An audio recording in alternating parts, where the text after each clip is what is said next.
So let's start with the new topic.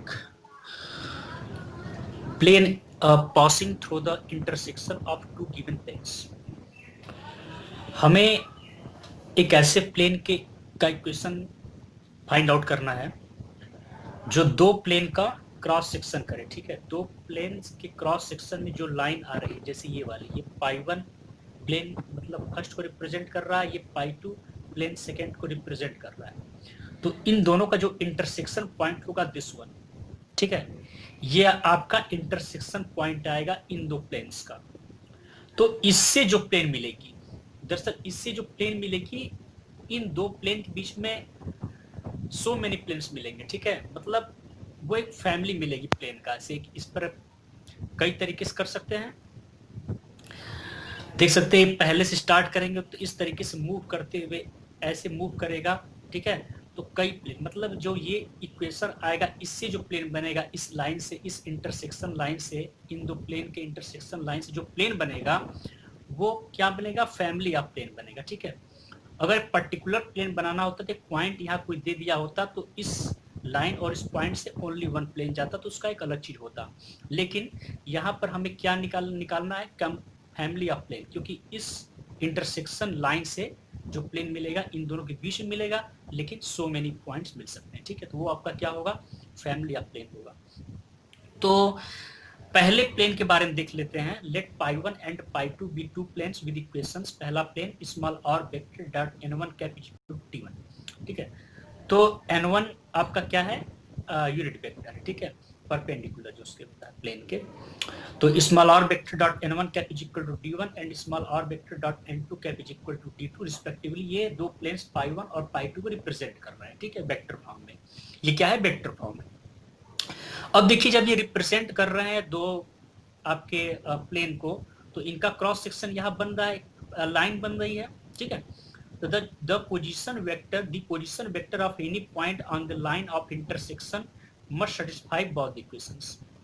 कोई भी point हो जो आपका लाइन ऑफ इंटरसेक्शन बन रहा है, इस पर एक जगह कोई भी पॉइंट हो, वो सेटिस्फाई करेगा। ठीक है, सेटिस्फाई करेगा बोथ इक्वेशंस को, दोनों इक्वेशन को सेटिस्फाई करेगा। ठीक है, जब दोनों को सेटिस्फाई करेगा तो सपोज अगर इसमें अगर आपका स्मॉल टी वेक्टर अगर कोई पोजीशन वेक्टर हो, if small T vector is the position vector. ठीक है, is the position vector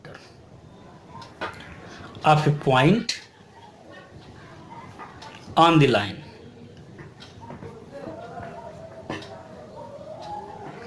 then small, पहले वाले में देखिए small are vector dot n1 cap is equal to d1 है। तो अगर स्मॉल आर वेक्टर को अगर हम स्मॉल टी वेक्टर से रिमूव करें तो क्या हो जाएगा हमारा, small T vector dot n1 cap is equal to d1। और सेम अगर सेकेंड में भी स्मॉल आर वेक्टर के प्लेस पर टी वेक्टर रखें तो small T vector dot n2 cap is equal to d2। अब देखिए, अगर फॉर रियल नंबर्स अगर यहाँ लैम्डा से मल्टीप्लाई कर दे, जैसे किस तरीके से, therefore for all real values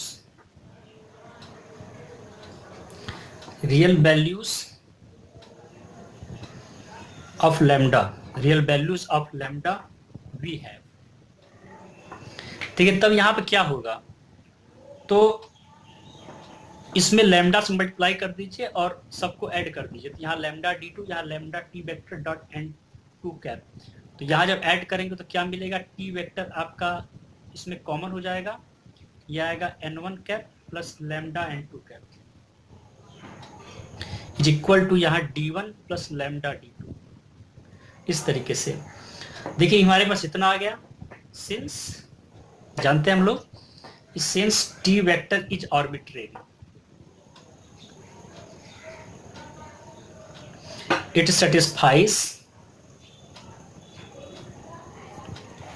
satisfies for any point on the line।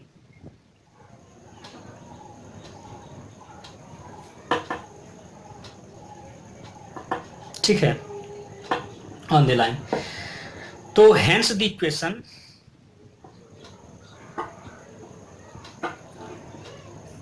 hence the equation small r vector dot n1 cap n1 vector plus lambda n2 vector is equal to small d1 plus lambda d2 क्या represent करेगा? ये plane पाई 3 को represent करेगा, ये represent करेगा पाई 3 को, पाई 3 plane, ठीक है, ये पाई 3 प्लेन को रिप्रेजेंट करेगा। तो इसको आप देख लेंगे, ठीक है, ये आपका प्लेन पाई 3 हो गया, हमें यहां से इसका प्लेन निकल गया। अब देखिए इसका हम लोग देखते हैं, इसका हम लोग चेक करते हैं अब कार्टेशियन फॉर्म। तो सिंपली इसका जो फॉर्मूला था वेक्टर फॉर्म, इसको यहाँ लिख दीजिए। प्लेन का जो थर्ड प्लेन आया पाई 3, जो इसके इंटरसेक्शन लाइन से आया है, जो दो प्लेन के, ठीक है, small are vector dot n1 vector plus lambda n2 vector is equal to d1 plus lambda d2।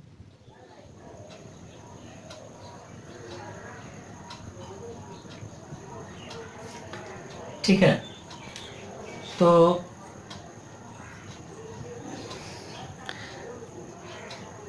अब देखिए हम लोग क्या करेंगे इसमें।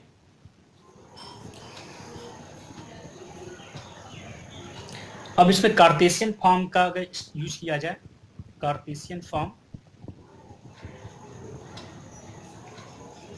देखिए n1 कैप के बारे में बात करें, n1 कैप चाहे n1 vector small n1 vector, तो a1 i cap plus b2 j cap plus b1 j cap plus c1 k cap, और n2 वेक्टर n2 कैप की बात करें तो सिंपली आप यहाँ पे n1 कैप भी लिख सकते हैं, n2 कैप भी लिख सकते हैं, n1 कैप n2 कैप भी लिख सकते हैं।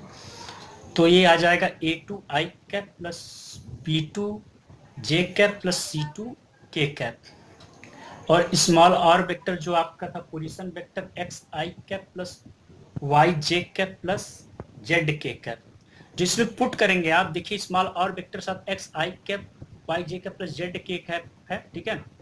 तो यहाँ सेपरेशन करेंगे n1 plus lambda n2 cap, तो क्या होगा यहाँ पे a1 plus lambda a2 i cap, ठीक है, फिर b1 plus lambda b2 j cap, फिर c1 plus lambda c2 k cap, ये सेपरेशन हो जाएगा।